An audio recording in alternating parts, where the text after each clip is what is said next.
Welcome to another episode of the High Performance Podcast. It's just the boys again. Let's get heavy. My mental health has been poor this week, but it reminded me to be grateful for the good times. I don't know. It's always a journey, and I think it's like whenever you feel good for a consistent period of your life, you just like you want to believe that it's over. Fuck, this is too heavy. It's actually not that heavy. I'm just having a little bit of a down week, but I just thought it's always good to talk about it because a bit of an aspirational figure to a bunch of you cunts, and maybe a lot of you put me on this pedestal. You imagine my life is always perfect, or who the fuck knows what you imagine about me. But yes, I always think it's helpful just to sort of talk about what life is actually like. And look, this has always been my thing. Got that middle class trauma, had loving parents. They told me I could be anything. They drove me to sport and stuff like that. There was always food on the table, never had to worry about the roof over my head. But then you still have problems in life. Life still has its ups and downs. And I think that was something I always struggled with because I knew that, like, for example, my parents worked so hard to create a better life so that me and Oscar wouldn't have to deal with some of the instability and insecurities that they grew up with. And thinking about kids getting fucking nuked in Palestine, thinking about kids starving all over. And it's like, what do I really have to complain about?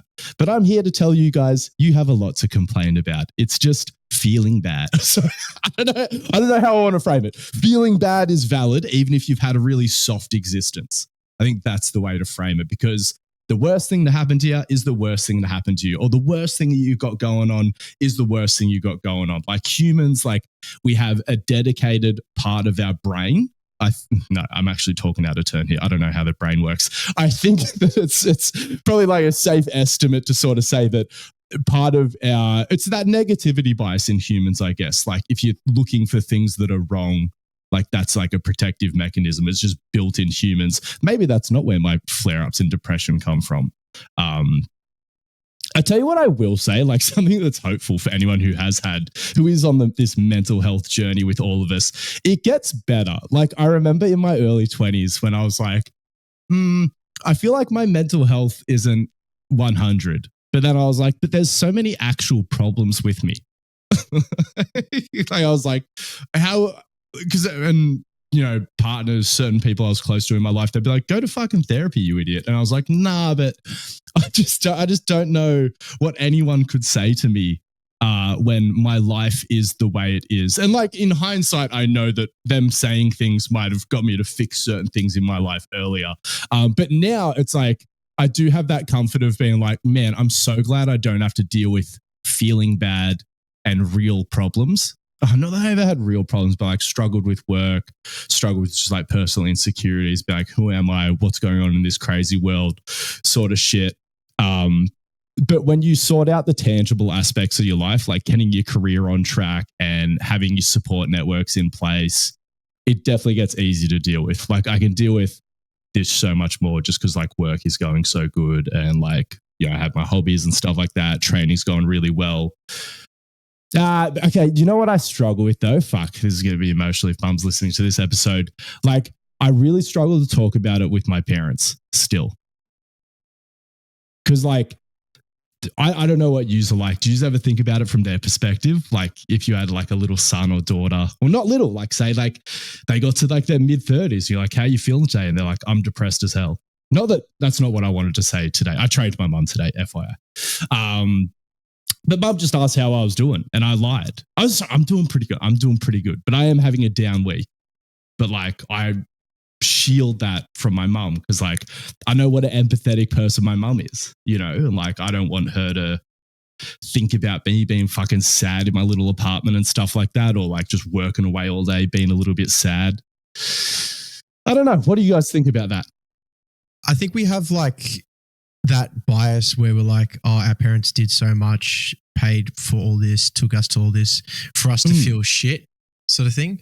But I think that's what our default thinking pattern goes to, but I don't think it actually is the case, obviously, because that's why it's like almost we have to show them that, all your work worked out great and I'm like this perfect person. Yeah. But I don't think should be the case. I think they shouldn't take the feeling that you're at as an indication of something that you're like, almost like that you're ungrateful for them. It's like, how could you be sad I did all this for you? But it's not even that though. I'm not worried about them thinking that I'm ungrateful. Is it just the empathy of just like wanting to pretend that everything's sweet because it'll just make them happy? Because like I feel like my happiness is just such a big part of my parents' happiness. Obviously, they're equally focused on both their children. They also have a granddaughter sort of on my brother's side. So like the happiness of the family unit. It's interesting. It makes me think. yeah, Still levels of intimacy to unlock. I don't know if intimacy is the right way to feel it, but it does feel like fucking saying how I really feel sometimes in front of my parents. It feels like staring into the sun, just like sorry, probably not the right descriptor sort of thing of like, because yeah, I feel so much love from them and stuff like that, but so hard to lean into that, into those support systems that are clearly there for you. Maybe that, I mean, not setting a good example right now, but if there is anyone listening to this where you're like doing it tough mentally and the rest of your life is a bit of a shit show, but can I please beg you to lean into whatever support networks you have available? Like, not everyone has support networks. And again, if you're down in the dumps and you're isolating yourself, I want you to actually be grateful that you are thinking of people that you can turn to right now, because there are cunts out there. I've been in relationships with people who literally have no one. Like their family fucking stinks and their siblings are like the biggest bullies in their lives. And like, man, like I think about when my life's going tough, I'm like, what the fuck do they have to go to? Obviously living in a first world country, roof over the head, food on the table, yada, yada, yada. Got to be grateful for that shit. But yeah, I think about those people. So again, if you got shitty mental health and your life is just, you know, not really figured out yet and you're battling in the moment, but you're not reaching out to anyone, actually like fucking one for a moment, just write your little gratitude list and be like, right, I'm glad I have parents who actually love me, siblings who aren't cunts to me. If you got mates, be grateful for your fucking mates. But then actually stage 2 would be like reaching out and using the support network. Like I said, not setting the best example right now by like saying that I feel fine. Well, I do feel fine. Like, you know what I mean? I'm not in bed bawling my eyes out. I'm still crossing off my daily tasks. It's just, why do I feel bad? Actually, can't really talk about that on the show. Just fucking life events going on. Life hazards. I don't think this is it though. Like I've dealt with like more turbulent stuff than what's going on right now and been fine, which I guess just goes to show you the subjective experience is king. Like you're either having a good time or you're not having a good time, eh? What do you think your parents will say when you ask or tell them that you're shit? I feel like I've sheltered a lot of that stuff from my parents for so long, at least explicitly. Like they've intuitively known that things have been going on in my life, but because I've sheltered them from so much of it, or at least I feel like I have, like I think they're still aware of certain things. Because it hasn't been something I've consistently done, like I just haven't built the habit. Like I said, it feels really intense to open up to my parents still. Like just because I know it's safe to do it and shit like that, like had good experiences with it post-therapy. It's just haven't done it enough times for it to not feel hectic. Because that's it. I think any time I have let mum and dad know that I have been feeling bad, well, no, honestly, most times at my worst, I haven't. But there's been a few times where I have let them know it's like, oh, I'm feeling fucking bad when things have been like very bad. Whereas like to let them know when I'm just feeling a little bit down, like that'd be, progress is one way of describing it, but like that would definitely be like a new frontier. Just be like, yeah, having a bit of a down day. Well, yeah. And I think that too, right? Something I always try and remind myself of is that like with this kind of thing, and whether you want to call it emotions or you want to get more specific and call it grief or whatever, it's not linear. Do you know what I mean? Like I constantly try to remind myself that like, because I think I get in these zones when I'm not feeling so good. I'm like, well, why? I was feeling so much better about this like last week. Nothing particularly bad has happened. I'm in a good place, but it's like, no, because you're feeling good last week doesn't mean you're now feeling good forever. It doesn't mean that like you're past that bit of the feeling. Like this shit comes and goes, and it's completely fine and completely normal to feel, you know, a mix of things from one day, 1 week to the next, and like acknowledging that like, you know, you don't have to be going through something pinpointably like that happened last week, so I feel this way because of it.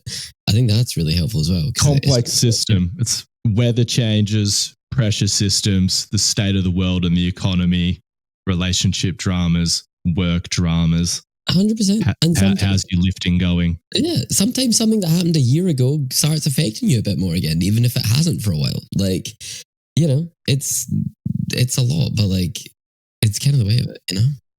Yeah, something I definitely slipped up on in the last like 5 days or so is like really just like, I've been pretty locked in this year, but just slipped up like a few late nights, just like ordering takeaway and stuff like that. Did a lot of that over the weekend and not being too sedentary on Sunday, just like being an absolute slug on the couch the whole day because that's what I felt like doing. And I just violated one of my core tenets. And if Liver King has taught us anything, it's like any successful man will have core tenets. And I think my core tenet number 1 might be like, I don't know if it's core tenet number 1, probably should be take care of yourself, like you love yourself. Like that, like self-love, like I'm just as a concept is something that I'm just like mentally going down the rabbit hole, man. And I'm just like, it's embarrassing and it's scary when I reflect on it. I'm just like, I can't honestly say that I've treated myself like I love myself. Like, again, when you watch them from an external perspective, could you look at yourself and the things that you do to yourself?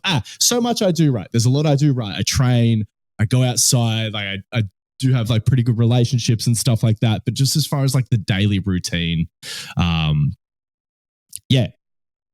And more so like, because when I'm feeling good, I do it naturally, but then it feels a bit more unnatural to do when you're feeling down about yourself, just to treat yourself extra nice. And I think that is the next step of progression for me. It's like, just treat yourself like you're a little pet. You got to raise your pet. You know what I mean? You got to take it for walks. You got to get it outside. You got to put it to fucking bed on time. Just don't stay up late stewing on shit because that's what you feel like. Don't let yourself sleep in. It's like, just fucking treat yourself like a little pet that you love. I love animals. It's easy to conceptualize it like that. Just do the shit that you need to do. Core tenet number 1. More core tenets coming next week. Good pivot out of the mental health conversation. Songs of the week. One of the most emo bands of all time, My Chemical Romance, has announced. Sorry, I thought it was like definitely can't be the 10-year anniversary. What are we looking at? Like potentially the 20-year anniversary of the Black Parade? Hell no, because 3 Cheers for Sweet Revenge, which is the actual album I want to shout out, I believe came out in 2005. So we should be getting the fucking 2-decade anniversary tour of that. Anyway, My Chemical Romance have announced a comeback stadium tour. It's only 17 dates, but just ripping full length Welcome to the Black Parade. Was that the name of the album? Is it Welcome to the Black Parade? I think so. Here Comes the Back. No, yeah, it's Welcome to the Black Parade. They're playing it in full length. I love when bands that I grew up with do this. I just wish, and I get that Welcome to the Black Parade is the more iconic album, but fuck me dead, I wish they were touring 3 Cheers for Sweet Revenge just front to back. So that is my album recommendation for the week. Before I pass it over to Harvey, I just want to stack it with another just slightly out of pocket throwback, Taking Back Sunday. Again, a band that has been through so many phases. So I'm not just going to give a blanket fucking go listen to some Taking Back Sunday recommendation, because there is entire albums where there's just not a single good track. Sorry, excuse me for 1 second. Oh, louder now. Boom. All right. Honestly, it might just be that. It might just be that. Tell all your friends, where you want to be. Wow. How was it their third album was their best one? Was it their third album? Yeah. So basically, Taking Back Sunday have a decent amount of albums. I mean, they followed up Louder Now.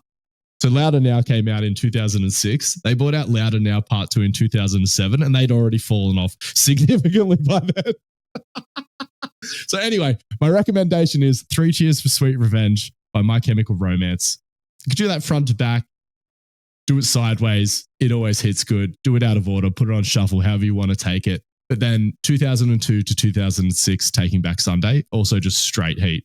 Again, you could fuck off where you want to be. You could fuck off, tell all your friends, and you could just drill Louder Now. Actually, let's keep it tight. It's a tight recommendation. Just 2 albums, Louder Now. Smash the whole thing. No skips.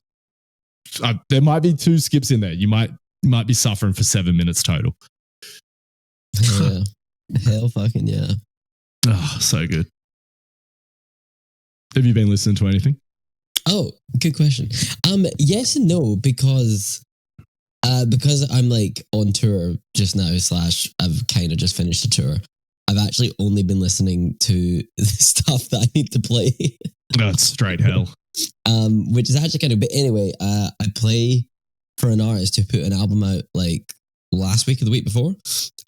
So yeah, I'm going to shout that out because I'm maybe a little bit biased, but I actually think the album fucking slaps really hard. Anyway, Nice. Don't Take It to Heart by Mercy Mercy is what I'd recommend. Yeah, I was going to say if you want to jump in on like a track, my favorite's probably Unsaid. But honestly, Nice. if you chuck it on from track 1, it fucking just bangs start to finish. Wait, it's an album? Yeah, an album. Full length album. First one or second? First album. She had a couple of EPs. But yeah, first album. So there was a lot of new songs to play on this tour. So I've Life been listening to achievement. that and that only. Dude, putting yeah, out an album as a band, it's a beast. it's huge. It's Yeah. properly huge. And I think that too. I think especially in 2025 when there's less and less attention paid to albums. Like, you know what I mean? Like, it's all about how many releases you're doing in terms of like short attention spans and that kind of thing. I think it's almost even more respectable now. Do you know what I mean? To be like, I'm doing a body of work for a body of work. I'm creating something bigger than like 1 or 2 songs. I'm not just here to stimulate the economy. Yeah, 100%. 100%. Like, No, that's there is space for real art. And this is fuck. I feel bad when I say this because some people are like, fuck, you can't even be a real artist these days. You got to get into the singles economy. You can't just drop an album. It's like, I understand what you're saying, but if you're a real one, you would just drop the fucking album because art is not about making money. Like, yes, we turned everything because capitalism exists. Obviously, anything you do has to be productive. I don't believe that. But again, like that's sort of the thing that capitalism leaves you with, especially the late stage capitalism fucking hellscape that we find ourselves in now. And it's like, no, you don't have to submit to that singles economy. You gotta have to get a job at Macca's or punching out coffees or doing a lot of guitar lessons or something like that. But it's like, nah, if you're that fucking artistic and you're determined for the world to hear something in a certain type of fucking form, just do it. Again, I don't hate on the people. I get it. I get where they're coming from, but yeah, because it's never going to happen, but you just want the world to rise up and be like, hey, like I actually want to fucking own something. Stop streaming everything. Maybe I didn't need access to every song that was ever fucking recorded and commercially released. It's something in my fingertips. yeah. Maybe that is it. Do I sound like fucking inarticulate Rick Beato at this very second? Nah. I mean, look, I've been like quite surprised on this tour as to like how many vinyls have been selling. Like, and to point, like, I don't do the whole vinyl thing because it's Is this just a projection? Because I haven't bought a CD since fucking God knows when, since Sanity shut down. Well, Sanity. That's kind of Oh man, yeah, big throwback. That's a throwback. Big throwback. Shit. I don't know. It's just that way though, where like I said, I don't. Do you do the vinyl thing? Nah, I have a job. But, like, same deal. It's like I don't do the vinyl thing because it's just like a financial rabbit hole I don't need to fall down. But I don't know. I kind of get that's how people are buying music these days, you know? We don't own music anymore. Like none of us. I mean, like, was there a point where we did? Yeah, CDs, you idiot. Oh, true.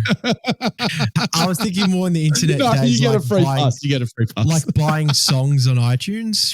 Remember that? Yeah. But so even that, like, yeah, I guess you could put it onto a CD and get it off the computer. Hey, so you did own it. It was really streaming that was the nail in the coffin for music ownership.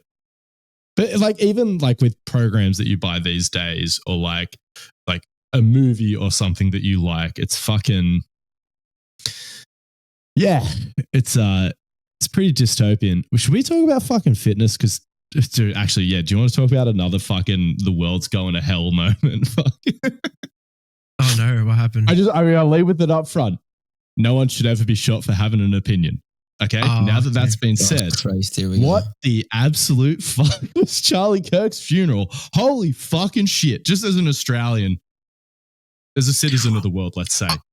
Like her walking out, his fucking widow walking out to pyrotechnics. I'm like, guys. Yeah, like a fucking What? WWE entrance. I thought we were, not we, when I say we, but like, what happened to the conservatives? Yeah, you could say the same thing about the left or however you want to immaturely characterize a bunch of people's political beliefs. Again, conservative is also inadequate to describe the full complexity of a human's beliefs. But yeah, it's crazy. I don't even think I have anything to say about it more than that. What the fuck is going on? America. Yeah, I think I saw a America tweet used to be so legit.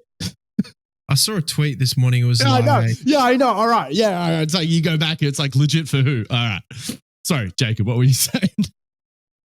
oh, there's Stop a shooting each other. I will say that. Americans, please stop shooting each other. It's not good. The whole world suffers when you guys shoot each other. Yeah, that's what I wanted to say. It's not just about yous. I don't think Americans realize this. When yous act up and start shooting the crap out of each other, you dominate everyone else's news. And that's part of our country's faults for just not having our own interest in ourselves enough. But fuck me dead. You start shooting each other and then that's just our news cycle just obliterated for the next 6 months. Yeah. There was a tweet that got like 500k likes in like an hour, and it's like arriving to your husband's funeral like Cody Rhodes. It's crazy. Also, why was like everyone there? I know Charlie Kirk was like a notable figure, but like everyone was there. Like all the big dogs. Because you know why he was so special? Oligarch. Sorry, I don't want to go too in on Charlie Kirk. Like I said, saying it again, he didn't deserve to get shot. But again, guy's the biggest fucking doofus. And then people like, yeah, but like he would listen to other people's thoughts on things. I'm like, oh, wow, like a regular fucking human. And again, like on the left, on the right, too many fucking psychos. That's why you need to hit the streets, talk to real people. You can't live your life on the internet because then you just get this idea that anyone who thinks slightly politically different to you is just like a raving fucking psycho. And again, the raving psychos are among us, but they're typically the loudest people on social media and out in the streets actually yelling about their political beliefs and things like that. But like, yeah, it's fucking wild. Also, like the Jimmy Kimmel thing is like fucking hilarious. Sorry, not the Jimmy Kimmel thing, like, and him getting taken off the fucking air, like free speech or whatever it is. But the bit that he played on his show that pissed Trump off, because Trump is apparently really sad. Like apparently him and Charlie Kirk were heaps tight. But there's a bit where like a news reporter is asking Donald Trump, he's like, oh, hey, like, you know, not good that your mate Charlie Kirk died. Like, how's that making you feel? He's just like, oh, terrible, terrible. Anyway, we're getting this new ballroom for the White House, spending like $200 fucking million on it. It's got to be the best shit ever. And it's just like fucking crazy. Just doesn't lose any fucking momentum, just segueing into his next project. I don't know. Maybe Trump's too cut up. Doesn't want to talk about it. Speaking of Trump, can I say one thing that he talked about the other day? That autism is now curable, apparently. And I was today. Yeah, and Tylenol. Wasn't that at the funeral? Oh, was it at the funeral? Yeah, it's I think towards the end of the funeral, he was doing one of his last speeches, and he was like, "And guess what, guys? Tylenol also cured makes autism. You autistic, apparently, if you're pregnant and have it or something." Yes, I think it's like if your mum took that. What they're saying is yes, if your mum took some of those while she was pregnant with you, could have autism. I don't know. Could be more complex than that. Also, can we like? Oh, sorry. Is that not just the whole fucking like just an extension of the whole like anti-vax thing? Yeah, that's one. He actually said anti-vax. Like if you got vaxxed or your parents got vaxxed or something, that you're higher likelihood of having it. But who knows, right? Do we need a cure for autism? That's what I always think to myself. Yeah, sorry, and I know that it's very diverse condition. Harvey, have fun editing that section. Do we have any fitness to talk about? Any fitness to What's talk about? What's happening in fitness? I got too fat too quick and it made my running feel bad. Also made my lifting feel bad. So nice. that was an unforeseen thing. I was like, oh, I'll probably just get shin splints and squat 200. I fucking failed 120 kilo block clean and nearly fucking cried the other day. Maybe that's why I'm fucking sad this week. I mean, it's related to it. If training was going better, that would definitely cushion everything else that was going on. So yeah, I am just cleaning up the diet a little bit. The only reason I've kept putting on so much weight is because like I've just never experienced such rapid weight gain. And I was like, nah, this will slow down. Like my metabolism is just too strong, too powerful. You know what it was? There's this like chocolate mousse because like they ran out of the Wicked Sister protein pudding. So I just shifted over to like a non-protein oriented dessert. It's like Yarra is the brand. They make hummus and they make chocolate mousse. Yeah, it's an out there brand. Like I think they're health oriented, but like this mousse isn't healthy. It's super calorie dense. I'm guessing there's just not too many ingredients in it is how they sort of pass it off as healthy. But yeah, just when I read the calories on the back of a tin, like it's so easy to delete the whole tub of it. And it's like well over 1,000 calories. And I just like layer blueberries across the top of it, eat a layer off, and then sort of keep going. Anyway, it's not the blueberries that are doing me in. It's definitely just like deleting a tub of chocolate mousse every day, among just like eating, just like doing a fair bit of home cooking, like Angus style home cooking, not just fucking dog bowls, but like, you know, steak and chimichurri, fucking really tasty pastas and stuff like that. Like making a stew with some mash. It's like fucking 50% butter and like just blows your fucking mind. But yeah, for the first time in my life, I'm like, fuck, I actually found a recipe. And when I say recipe, not just one recipe, but a stack of recipes and a certain lifestyle that did lead to rapid weight gain. So that was an interesting thing to learn about my body. I am already 2 kilos down because watch me overcorrect. This is people who track calories who roll their eyes at me. Yeah, I'll accidentally go back to like 82 because I'll break my momentum with eating. Life stress will fucking flare up or something will happen. I'll just get super busy and I won't. Like I'm determined to hover around 83, 84 kilos, but even a little bit higher than that. I just don't want to be 88 kilos plus and lifting's not feeling good because I'm just like living like a fucking slug. I also haven't been surfing over the last week. Good as well if you're 88, right? If you're heavy. Like that's the whole point, right? Yes. Yeah. Like I expect all my weights creeping up for lifting just to feel better and better. But it was just like that couple of days of just like living like an absolute fucking slug, coming in wanting to kind of move quick under a barbell. Didn't work out that well. That's why health prevails, right? Not body comp and all total health of the system, dude. Yep. Fucking definitely always blood sugar I would have had over the last few days definitely would have led to some fucking diabetic tendies. It's crazy when you look at like anything, performance, recovery from like all kinds of different soft tissue injuries. It's like just total metabolic health, but also just total health. Again, like looking at things through a biopsychosocial lens, even just through a biological lens, though, just like metabolic health being the big one. But yeah, then also for anything where your metabolic health isn't carrying you through that, try to have a good attitude about it. Yeah, literally. I've pretty much done my nutritional upskilling and I've just come up with like it's simple. Like everyone should know this. The BMI is just so true. Oh, so true. People disregard it because bodybuilding, this, that, but that's if you're gearing. If you're normal peasants like us, like you just have to be at a healthy weight. I don't care muscle, tissue, bulking and your body composition. You don't need that much fat to put on muscle. Stop trying to bulk so hard and fast and not you. I'm not talking to you, but I'm just saying in general. Like, you. Just relax a bit. Maintenance is fine. Slight surplus is fine. You just got to gradually increase. And if you get fat, you're fat. You're not bulked. You're fat. That's all it is. It's like, get down. Sam Goldsmith said this, the best way to cut is to not get fat in the first place. Shit. No, because those fat cells never go away. So it does get harder and harder. And the longer you've been lean, the easier it is.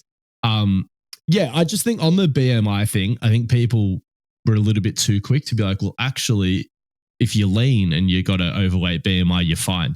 You're actually not. It's like big people don't live for a long time. It's and again, there are people out there who sort of knowingly do this. They're like, I'm here for a certain quality of life, you know, and that's to live a certain lifestyle. I don't care about living to 120 if it means I've got to be a skinny little runt. Well, you have to be a skinny little runt. But yeah, have you ever seen a 100-year-old person and thought to yourself, damn, they're huge in any way? Being super tall, being super fat, being super jacked. No, they're all these tiny little things. Like, yeah, 100%. Small humans tend to have a better shot. It's honestly, it's my dad's biggest risk factor as well. Sorry, not his BMI, but I look at his waist circumference and I'm just like, got to get it down a little bit. Like, he's in decent shape. He doesn't have terrible body composition, but he just does have a waist circumference. And I'm just like, fuck, man. Like, again, dad's 72, absolutely fucking killing it in so many different ways. But I'm like, it's probably something to get onto him about. Again, it's just because he loves a healthy snack, but he hasn't fully got his head around the calories thing yet. He does. Yeah. Like, he knows he shouldn't polish a tub of macadamias every night. But my dad is a sucker for a quote unquote healthy, in reality, extremely calorie dense, like a protein snack. Ball, but it's like 400 calories or something. Like, yeah, not even that, man. Like a peanut butter honey sandwich. Oh, okay. Which again, that's like, it's so wholesome, man. Like, it's that I love that. That's a treat for my dad. But I'm like, Dad, you could probably have like a fucking Snickers. Or shout out to Wicked. Dude, can we get a Wicked Sister sponsorship? That's the first one. It's not even about the money at this point. It's just like, I just believe in the brand so much. But yeah, you know, I'm just going to go buy my dad some Wicked Sisters. We can fucking pivot out of this conversation. It's fucking, it's crazy. How do we even get into that? Talking about how big people are going to die early. BMI does actually fucking matter.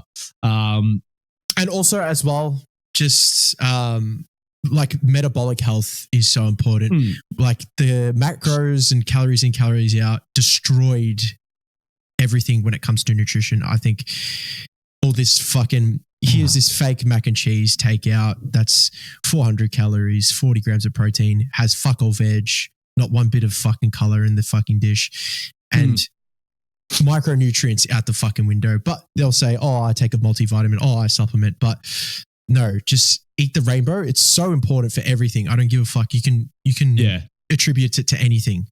I just think that's another thing as well. Whilst doing my nutrition course, like, you have to eat the rainbow, get your macros in. It will affect performance more than you know.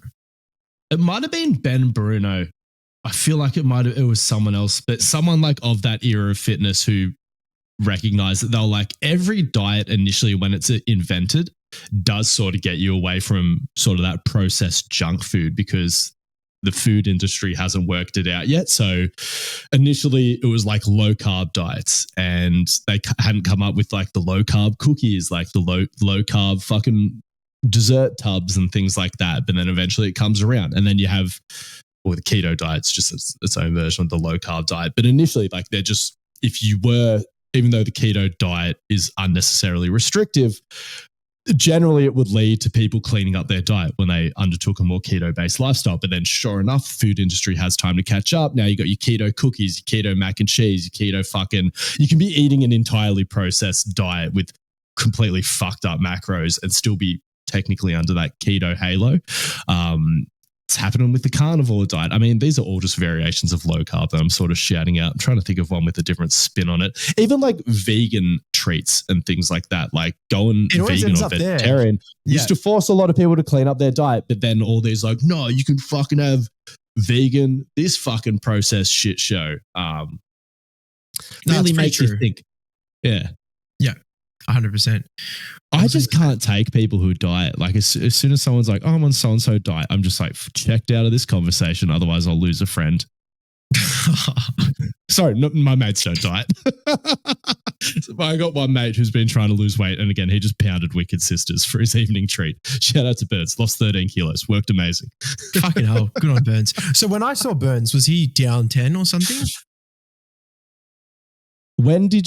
How far before New Zealand were you over? I'd say a month and a half or less. Nah, I reckon he did another like 6 kilos since then. Fuck. Good on you, Burns, if you're listening. That's kept crushing it all the way up until New Zealand. Yeah, awesome. Well done. That's so good. Has anyone been hearing about peptides, apart from the ones that we already know, like BPC 157?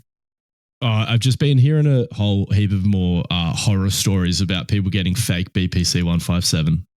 Oh, really? I had no idea.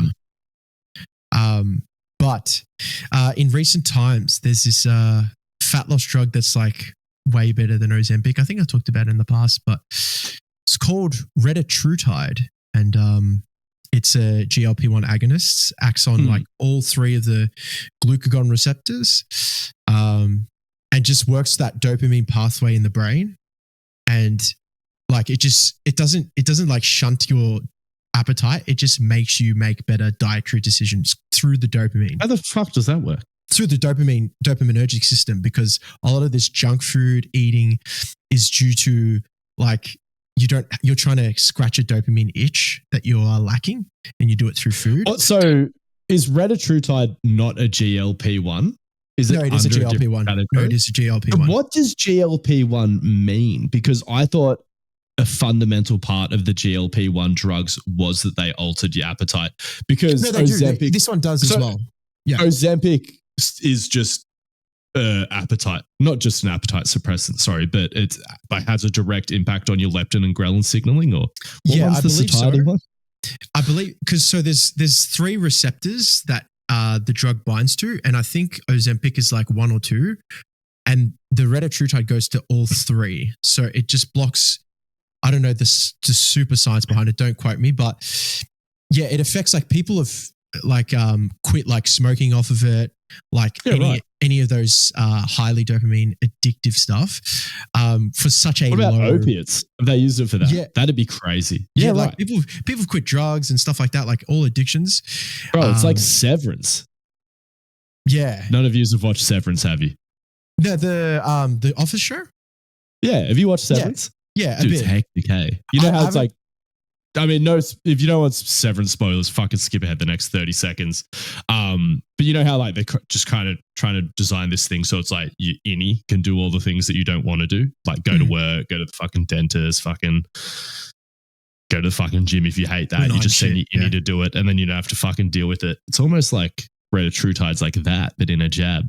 I think that there are too many people using it recreationally. Like, I don't know. Because, and again, I've read fuck all research on it, just sort of have digested a few different expert opinions. Haven't read any fucking primary research myself. Probably won't. Neither, by the way, neither. But just as a general thing with medicine and new medicine and stuff, like I think because initially a lot of people were like, oh, there's so many hectic side effects. But then like what they weren't considering is like, yeah, but if you're legitimately obese, like morbidly obese, none of those side effects are as unhealthy for you as being morbidly obese. Then all of a sudden you've got bodybuilders and shit and people who just want to get a little bit shredded taking it. And it's like, well, I don't know if those side effects are worth it for you. Like, God, people just aren't grateful enough for just like having a healthy body. Hey, like, it's just fucked. Like social media, like I think that whole thing I just don't know. I don't know about long-term impacts of all these things. Again, if you're in a higher risk factor category, like morbidly obese, again, that's so bad for you that taking like a lot of drugs with like side effects is just like a net positive. But yeah, just if you're not morbidly obese, I don't know what you're doing. Same as just cunts who don't need to be on TRT getting on TRT. It's like it's a privilege to not have to be medicated daily. And I think a lot of people just don't have enough respect for that. Just a freedom from the medical system, or like a relative freedom from the medical system. That's the biggest win. That's such a good point you make. That's the biggest win, not being able to have a crutch or something to lean on. I think that's so good. And there's been other peptides as well that have been developed. There's one called GHKCU. It's a skin copper peptide where you just jab yourself and you just get clear as fuck skin. Right. There's like other ones that are like a development from MK677 from back in the day. And they like stimulate growth hormone in your brain at night to ping naturally at a natural level. That one, I forgot what that was called. CJC or something. The future of peptides is pretty attractive, but then you just wonder how much of that, how developed can we get, and then getting all the safety trials done so that we can enjoy them before we get too old and cooked. Yeah. One more that I'm stopping myself from using is Semax. Russian peptide that was developed in the Soviet Union times for brain patients that have like developed, I forgot what brain sort of, like brain trauma, almost like a creatine, but in a peptide form. And it just changes like the frontal lobe and the way it reacts or something. Like it builds up more motor neurons, helps you learn faster, concentration, focus, and all this shit. And then there's another one called Selank, which is like an antidepressant one, but these actually change the structure. It's not like an amphetamine where you have to rely on it. So you do a course for like 14 days and is sort of meant to be up a few levels, which I don't know. I've just been finding real fascinating to look Sounds through. kind of gnarly. You should watch that episode where Homer Simpson finds out he has a crayon stuffed up his nose, and that's what's been making him dumber because he has a surgery to remove it, and it's not all positive. I won't spoil it for you, but yeah, it's a little bit. Oh, wow. You see the other side of getting smarter. So it really makes you think. But yeah, it'll be interesting to see where peptides develop over the next few years. I just hope that we stop hearing so many horror stories about tainted BPC 157, because next time I snap my shit up, I might be ordering some of that. Yeah. Some of the stories you hear, just what like is absolutely it? People phenomenal. gone blind or some shit? I've heard a few of that on Ozempic. I didn't hear any of that. Oh, yeah. It's just like people getting fake BPC and like just relying on placebo. But yeah, that'd be enough to scare me off it for another couple of years. Yeah. I don't know. With shit like that, I guess we just don't have the long-term trials. Why isn't BPC 157 commercially available? Or is it like, I'm sure if you go to those TRT clinics, I think you can get it from those sorts of places. Oh, really? Not 100% sure. Actually, maybe this is fucking US versus Australia thing. Hey everyone, it's Harvey from the High Performance Podcast here. For those of you who don't know, I take care of all of the editing, guest booking, organising, run sheet making, uploading, and just about any other back-end stuff that you can think of for the show. If you have a podcast project that you think I might be able to help you with, or even if you'd just like to chat about an idea, please get in touch via my Instagram handle, which can be found in the show notes. Drop me a DM and we can talk more there. Cheers. And we just got another trial for the Train Heroic program. There's a good amount of trials today. If you're interested in getting a free week of training, or you just want to train like me and Jacob, hit the show notes and you can get a free week there. And if you want to learn about our training model, you can do that through GPP Level 1. Community's been absolutely cranking lately. But yeah, there are 2 offerings currently. Maybe that's a good segue out of this episode. I should have written more notes for it. Sorry about the lack of fitness content. We've been a little bit sort of behind the 8 ball just with the podcast schedule. So I was more focused on booking in the podcast than coming up with entertaining fitness topics to go through. But I hope you enjoyed the mental health waffle and a bit of the peptide chat and whatever the fuck else we spoke about over the last 40 minutes. What's that, Jacob? One more training update. Miles running well. Running's doing great. 2 months out, and I'm at 5:27 for the mile, so sub 5 minutes. How hard was the 5:27 mile? Not that hard. Not that hard. I didn't go full out. And gonna test my 5K too, so hopefully I go sub 19 for the end of year goals. That'll be fucking solid. That'll be fucking great. Solid. But yeah, sorry, I interrupted that outro, but just thought I'd update the people. No, that's good. Fuck, I got to get out there. I wonder if this tempo running will lead to a decent 400 time. I guess I also have to do that too. Fuck, record my. Sorry, the episode's not fucking over. I'm going to rant for a bit about tempo running. I don't know. I think, you know what planted the seed is like Alec Blennis just reminding everyone how quick elite marathon runners are. Like over 100 meters. Over 100 meters, like, do I want to say that most marathon runners could go sub 12 in 100 at the Olympic level? That Kipchoge treadmill with the pace, bro, people put their hamstring on that. No.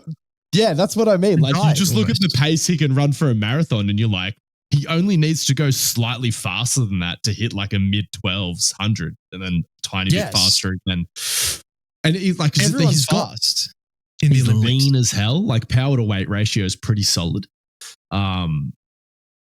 I just, because that was probably the one thing, like running longer distances is something that I wrote off because I'm like, I feel like that could interfere too much from my sprint journey. But I'm like, just don't know about that.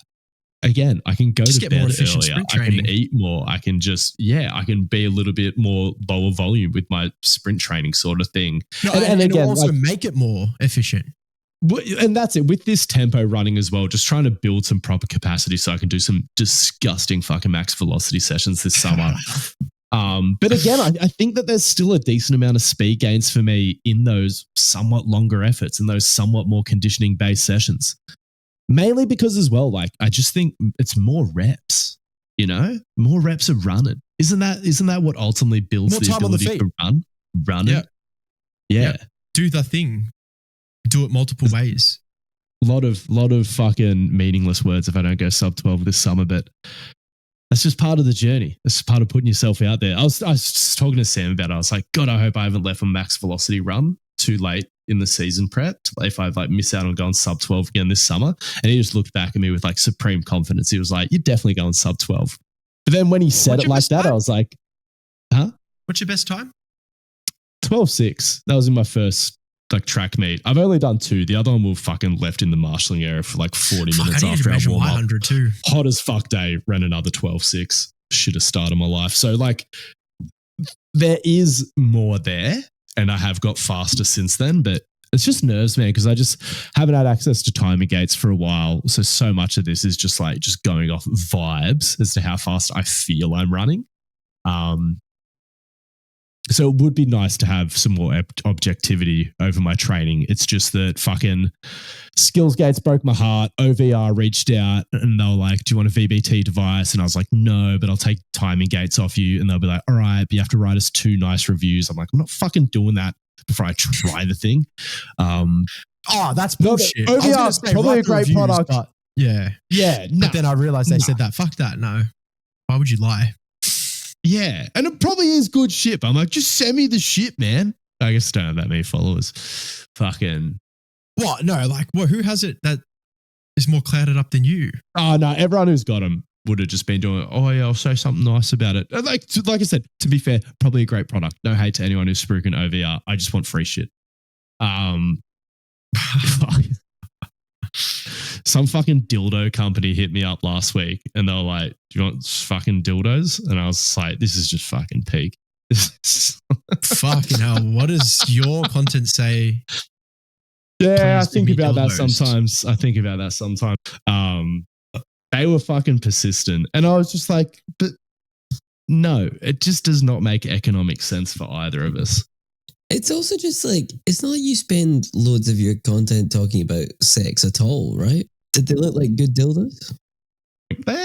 Nah, you know what? They looked like they were trying to be it was too pastel. You know what I mean?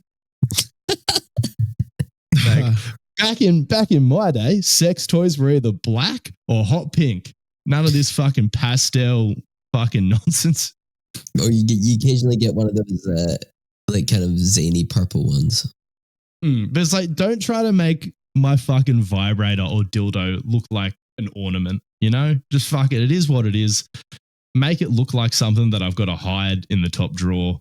Get it the fuck away from me. Anyway, this is getting pretty off the rails at this point. Hope you enjoyed that last little fitness tidbit. Go either sign up for a free week of training or go do GPP level 1 and become a better coach. I'll chat to you next week.